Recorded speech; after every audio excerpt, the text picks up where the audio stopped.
Hey, it's Cody. I'm here with my review of the Rosebud Tarot. So this deck was sent to me by Wiser Books for review. I did not purchase this with my own money, so I just thought I would let you know that up front.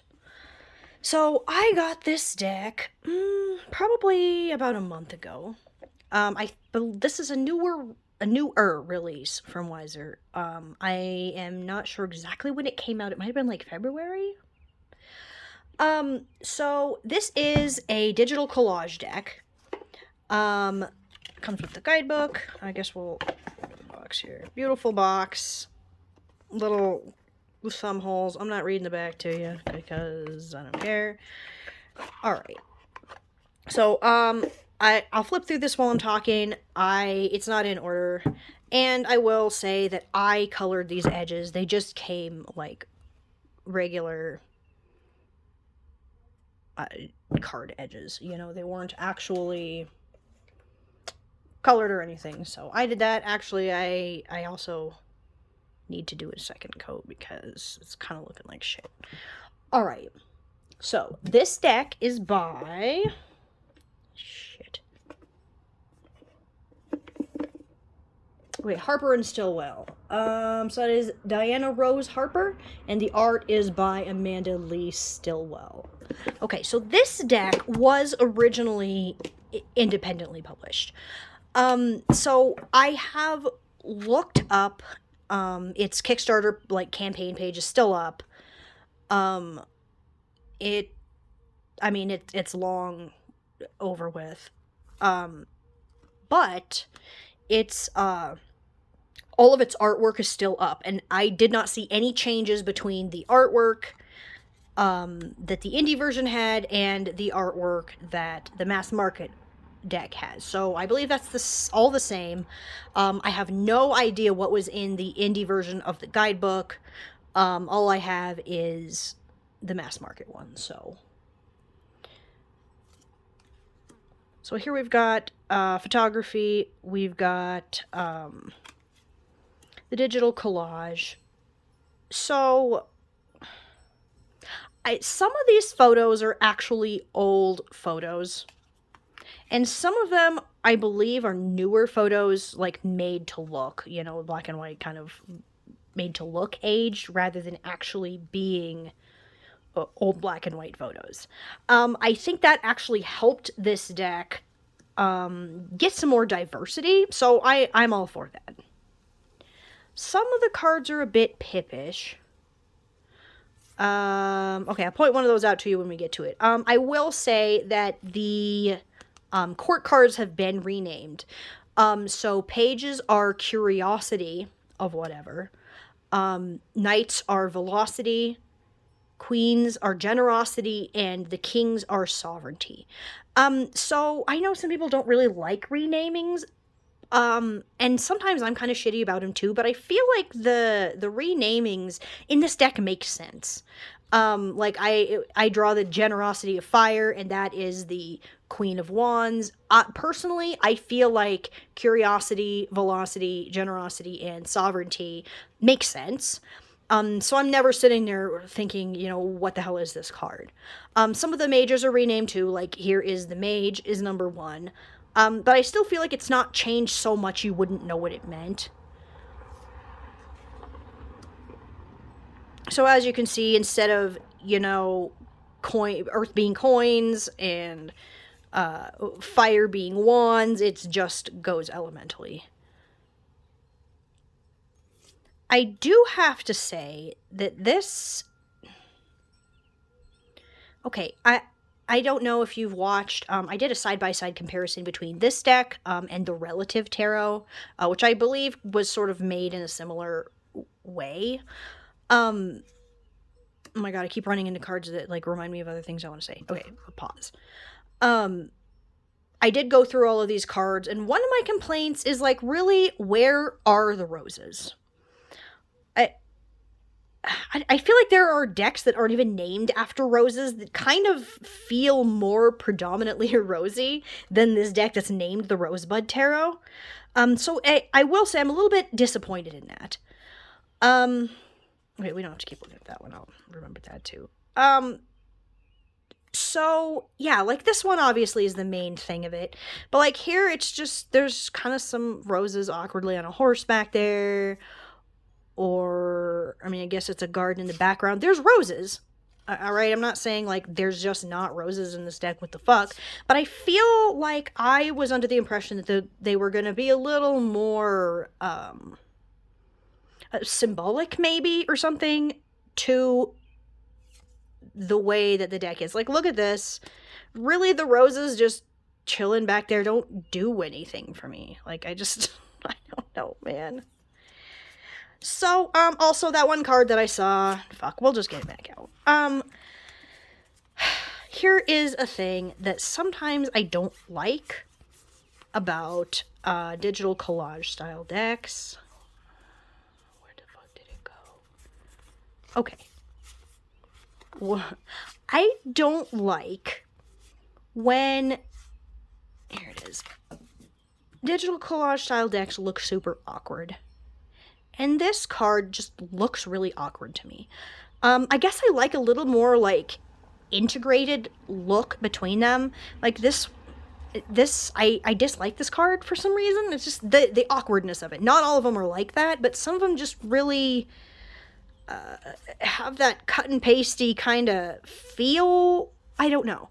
Like it has a feeling maybe of being like actual physical collage of like cutting shit out of magazines and stuff. That's not really something that I'm into. I don't mind digital collage at all. In fact, I have some decks that I really love made with it. I just like it better when it feels a little more cohesive. I guess that's a personal thing to me. I like this card. Like the tower is okay. I mean, we just got roses hanging out over here. So again, I'm kind of feeling, I get that there's roses, but they're not ever actually part of the card's meaning, which I did find a little bit disappointing. But as far as like the theming of this deck, outside of that, I like the renamings and stuff, but also being called the Rosebud Tarot, we have sort of rose-related things representing each of the suits, right? So Earth is always the little pots, right? This is one of my favorite cards. Air for swords, they're like pruning shears. Also, I don't think there's any roses in that card. Okay, I love this card. This is one of my favorites. I like that everything is like black and white. The figures are brought to your attention with like their little colorful wings. I love that. All right, so wherever they are, fire, the wands are like rose stems. What's the other one? Cups are... Where's some cups here? What are fucking cups, man? Oh, they're watering cans. So I think that's just cute. I think it's clever. I'm into foxes, but this is just, I don't know, man. Some of the artwork is just not hitting me. I feel like in the right place or something. And this is just a really personal thing. You know, if you're into this art or you don't feel like it looks awkward or anything, like that's fine. I don't care. Go for it. But this card reminds me of a Karen sitting there like she's already called the cops and she's just waiting for them to fucking show up. That card annoys me. I really like this, the water suit. I feel like it had a lot more pinks and things going on in it that was sort of more what I was expecting when I got this deck. Here's the watering cans.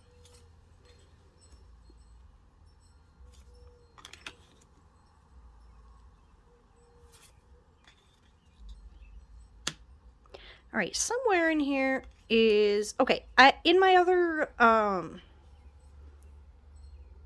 I guess when I don't understand why an artistic decision was made, sometimes it bothers me. Like, I like this card, and this would be hands down my favorite card in the deck if it weren't for these spotlights.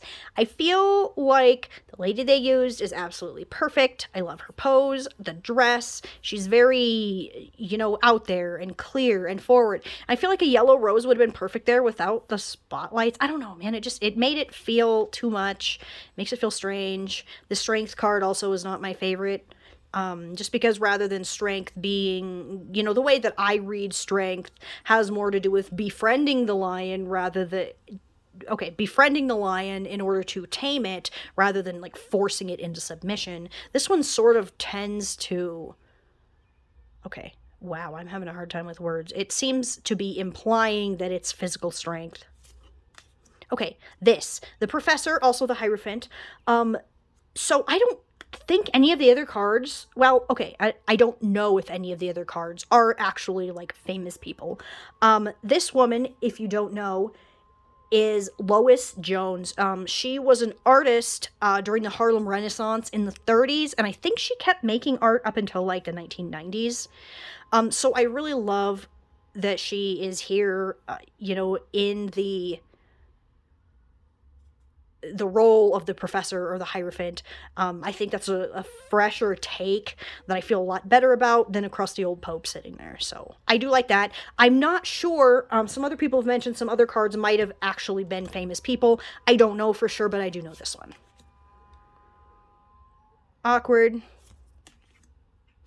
Okay, see, now I'm just like bitching about a bunch of the cards. I don't like, oh, Jesus. Okay, hold on. I don't like that this is the Hanged Man, or the Hanged one, called the Hang Up, which just really gives it a different spin for this deck that I don't really feel like I like. It feels more like an obstacle rather than like an inwardly focused time of pause in a situation where you have put yourself, This is absolutely my least favorite card in this deck. I don't know why, but I fucking hate it. I do like the Lovers. I believe we have a gay couple here. Like, okay, here's the Seeker. The Hermit's been renamed the Seeker, but I would never look at that and be like, what major is that,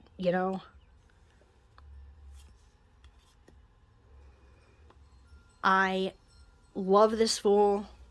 She's really cute. When we get to the World, oh no, I love the Moon too.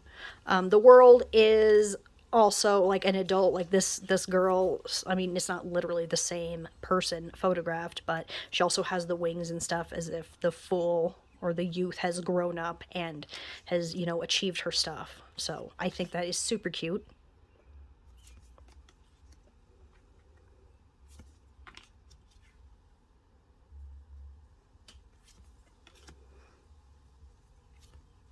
Let's get through these. Oh my God, why does this deck feel so, like, much? I do really like this. Empress card is called the Life Giver. Awkward. It's just a personal thing that I don't like when there's, like, gambling kind of shit on Wheel of Fortune cards. I don't even know why. I just feel like I would have loved this if it had just not had, like, the dice, these little raffle tickets. Okay, I'm really, really into this card. Whatever in the creepy fuck is going on right here, I'm into it.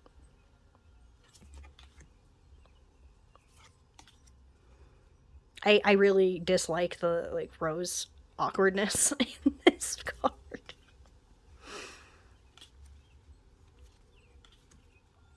The water suit is my favorite. I think I already said that, but I'm going to say it again. Oh, here's the World then. See, she's also got the little orange butterfly wings. She has grown up and she has made it. She's all by herself out here. Peaceful, smoking a pipe. Love that for her. This card's pretty cool too, actually. It's interesting. Alright. Oh, and the Two of Water. Alright.